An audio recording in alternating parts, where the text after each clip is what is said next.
Welcome to the April 22nd, 2016 edition of Colorado Inside Out Postgame, a special web exclusive production here at Channel 12. Let's get a quick take on the ski train getting Colorado funds this week. The Colorado Transportation Commission deciding to give a $1.5 million grant to upgrade a platform in Winter Park so that the ski train would be able to get going again, projected to start service again in 2017. Patty Calhoun from Westward, this sounds like a good hurdle to overcome for the ski train, but is it enough to see the service return? I think it probably is. You know, I think we have never given enough credit to what it meant to the city of Denver and actually for national publicity to have that ski train, which ran for decades, last under Phil Anschutz before he actually sold the equipment. And 2 seasons ago, Amtrak brought it back just as a test in March, and everyone, of course, bought up every ticket. It's not hard to sell tickets twice on a train. But they've been looking into how to bring it back. Didn't happen this season because the hurdle was getting, well, besides Amtrak running a train on time, was getting a platform that would be accessible in Winter Park. And this $1.5 million sounds like it'll solve the problem. Amtrak's made a lot of noise about this is the only hurdle left after having worked things through with the railroad. So we might see it next year. David Kopel from the Independence Institute and DU Law School.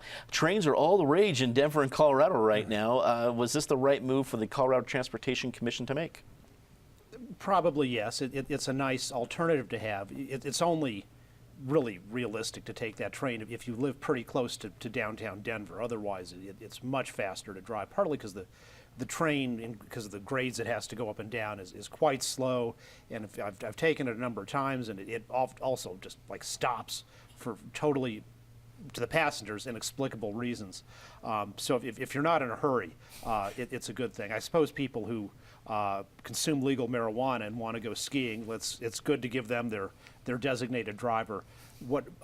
We also know that promises about when train service is going to begin sometimes don't come true as fast. I've still been waiting for that light rail train from Longmont and Boulder to Denver, which was actually supposed to be running by now.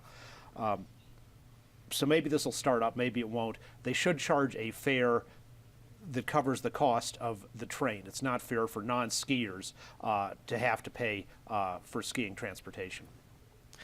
Penfield Tate, attorney with QTAC Rock, also a former longtime state lawmaker, easy for me to say.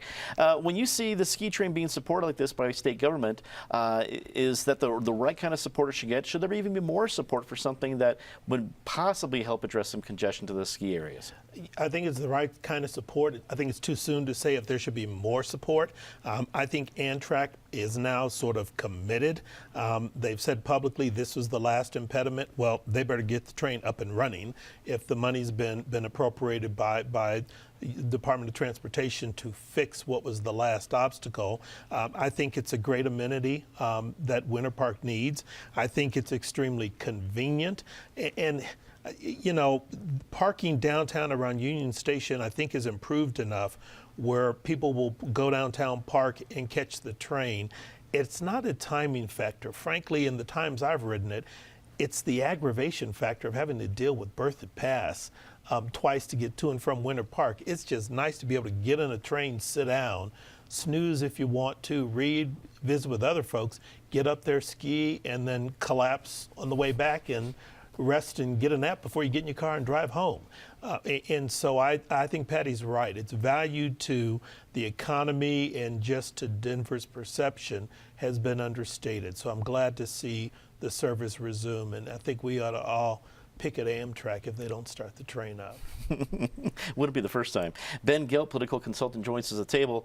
What do you think? Is this a good option, an option you would use to get up to Winter Park or that area to ski next winter?